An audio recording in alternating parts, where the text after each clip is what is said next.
İnna lillahi ve inna ileyhi raciun. Bugünkü zaman İslami uyg'unish hareketinin en g'olliq mutafakkirlaridan biri ataqliq fiqhi dunyoviy islom targ'ibotchisi. Hozirgi zaman islom jadidizmining g'olliq peshvolaridan biri mo'l mahsulotliq islom olimi va allomasi Yusuf Qaradaviy 96 yaşında vafot bo'ldi. İnna lillahi ve inna ileyhi raciun. Allah'tan ustozimizga cheksiz rahmat tilaymiz. Allama Yusuf Qaradaviyning hayoti va ish izlari.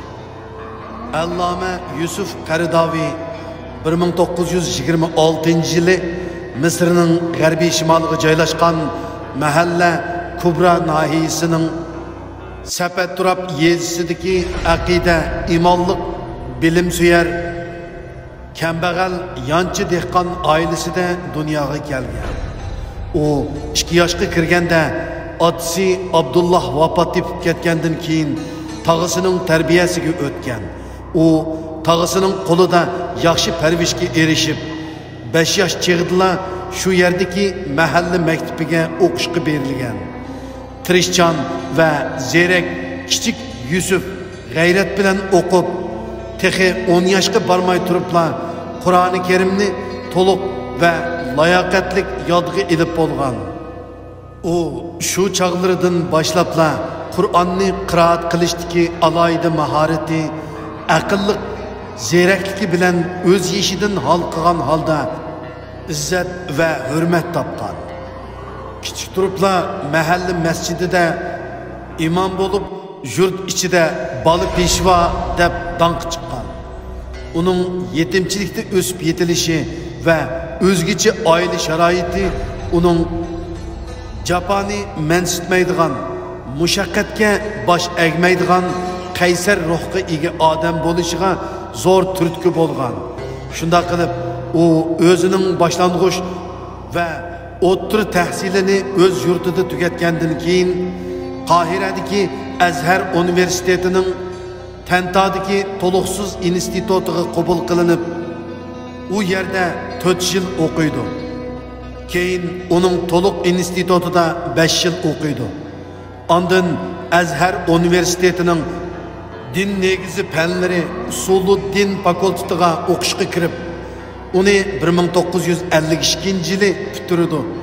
Uningdan keyin yana kasbiy arab tili sinfida 2 yil o'qib, imtihonda shu chaqdagi 3 fakultetning 500 o'quvchisi ichida birinchilikka erishib, olimlik unvoni hamda o'qituvchilik layoqatnomasiga ega bo'ldi.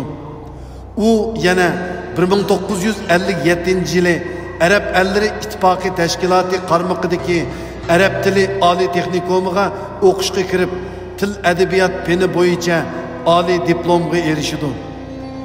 U yana buning bilan to'xtab qolmay, Usuluddin fakultetining hadis, tafsirshunoslik oliy sinfida o'qib, uni 1960 yili g'albilik bitirib, o'zining keyingi kunlarda zakot temasida yozilgan asarlar ichida kam tepiladigan asar bo'lmish Zakat to'g'risida umumiy tushunchani yezib chiqishiga dastlabki asos bo'lgan zakat va uning ijtimoiy krizislarni hal qilishdagi roli degan doktorlik dissertatsiyasini yaxlashga kirishdi. U 2 yilda tamomlash belgilangan bu dissertatsiyani o'z qarorida yezib tamomlagan bo'lsa-mu, ayni chog'dagi Misr vaziyatining tinch bo'lolmasligi va başka sünni sebepler tüpeylidən onun doktorluk unvanını elişi 13 yıl keyniga sürülüp, ta ki 73. yılga kelgendila, andın 1. derecelik şeref bilen bu unvanını elişke muvaffaq boludu.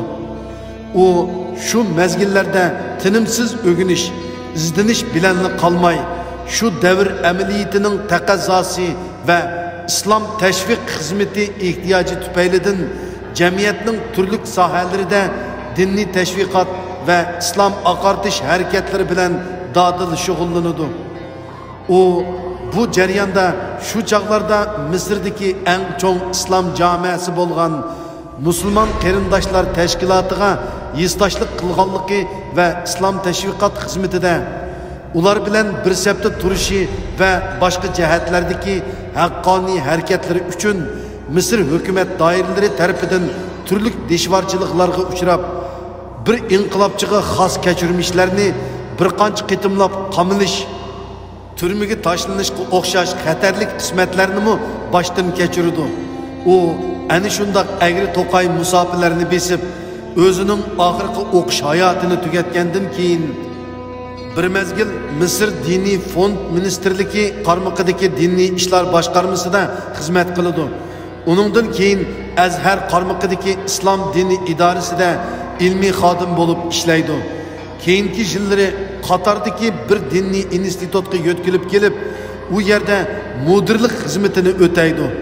Undan keyin yaqinqi bir mezgilgacha bo'lsa, Qatar davlatlik shariat va islom tadqiqoti institutining bosh mudirligini o'tab kelgan.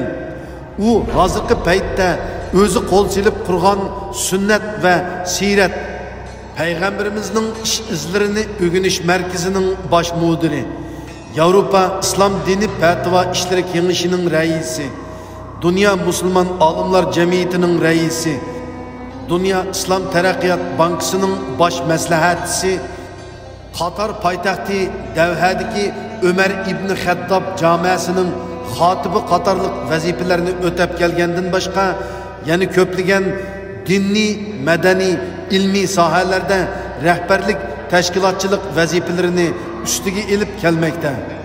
U islom dunyosidagi barmoq bilan sanog'uchilik olimlarining biri. U muhokama iqtidoriga to'limi boy va hozir javob, o'ychil, pishqon bir olim sifatida o'tirg'i chiqib, o'ziga xos o'tkir nazari hamda keng doiralik bilim jug'lanmasi bilan turli islom so'ralg'u masalalari bo'yicha oz bo'lmagan tadqiqot natijalarini barliqqa keltirib, bugungi zamon islom ideologiyasi va musulmonlar ommasi uchun kam bo'lsa bo'lmaydigan fikr va ongboyligi yaratib berdi. U o'zining haqliq fikrlari, prinsipal maydoni bilan hozirgi zamon islom tadqiqoti sohasida belgilik yukselishlarni paydo qildi. Uning sonini aytib berish qiyin bo'lgan turli leksiya maqolalardan sirt yozgan yirik asarlarla 150 parchaga yetadi. U islom dunyosi va xalqaroda zo'r nopoz obro'yga ega. Uning ko'p qism asarlari 10 necha qitimlab qayta nashr qilingan hamda ularning mutlaq ko'pchiligi musulmon xalqlar va boshqa millatlar tiliga tarjima qilingan. Uning haqida to'xtalganlar uni kam tepiladigan islom mutafakkiri deyishidi. Uning turkumlab ilmiy emgaklarida olimga xos inchkilik, adiblarga xos yorqinlik, tashviqotchiga xos qizg'inlik, mutafakkirlarga xos tiranlik gavdalanib turdi. U o'zining fiqhi, fatvo hamda ijtihod amaliyatida solchillik, o'ngchillik xohishidan birdek xoli bo'lib, hammada o'tir hol yo'l tutgan. Uning har bir ilmiy amgikida an'anaviylik bilan yangilik yaratish, beyitish, manbashunoslik bilan amaliyatchanlik o'z ifodasini topgan. U nurg'un chigish va qiyin bo'lgan islom so'ralg'ularini yangicha turg'u nuqtadan izohlab, shariat hukmlari bilan hozirgi zamon so'ralg'ularini muvaffaqiyatli birlashtirib ololgan hamda bu sohada bo'sish xarakterlik ilgirlashlarni qo'lga keltirgan. U bir pishqon islom qonunshunosi bo'lish sifati bilan tanlaydigan islom so'ralg'ulari to'g'riliq loyiqida javob berib, sharq va g'arbdagi keng musulmonlar aro nopozliq qonunshunos bo'lib tonildi. Uning mo'l mazmunliq she'riy asarlarini arab va qo'shni el o'qirmanlari so'yib o'qishmoqda. U yana o'zining hozirgi zamon islom olimi va adabiga xos faoliyatchanligini namoyon qilib, islom dunyosiga mansub har qaysi cho'ng kichik el xalqlarni aralab chiqib, ular ichidagi har xil islomiy iqim guruhlar bilan fikr almashtirib chiqqan. u islom dunyosi va xalqarodagi ko'plagan bilim yurtlarida leksiya so'zlashga taklif qilingan. Uning ko'p taraflimilik, jafoliq xizmati va qimmatli ilmiy emgaklari bara-bara islom elleridagi har qaysi hukumatlar, tashkilotlarning yuksak diqqatini qo'zg'agach, u pat-pat mo'l miqdorli moddiy mukofotlar, taqdirlashlarga sazovor bo'lib turgan. Allama Yusuf Qardavining Uyg'ur tiliga tarjima qilinib, hozirgacha nashr qilingan va qilinmagan bir qism asarlari. Birinchi, islomda halol va harom. Ikkinchi, iymon va hayot. Uchinchi, islom dinining umumiy xususiyatlari. To'rtinchi, islomda ibodat. Beshinchi, avval nima qilish kerak? Oltinchi, niyat va ixlos. Yettinchi, insoniyat islom madaniyatiga muhtoj. Sakkizinchi, islomda chekidan oshirib etish xohishi. To'qqizinchi, oshqulluq va radikallik. 10. İslami uyg'unish. 11. Tavhid. 12. Fiqhul jang.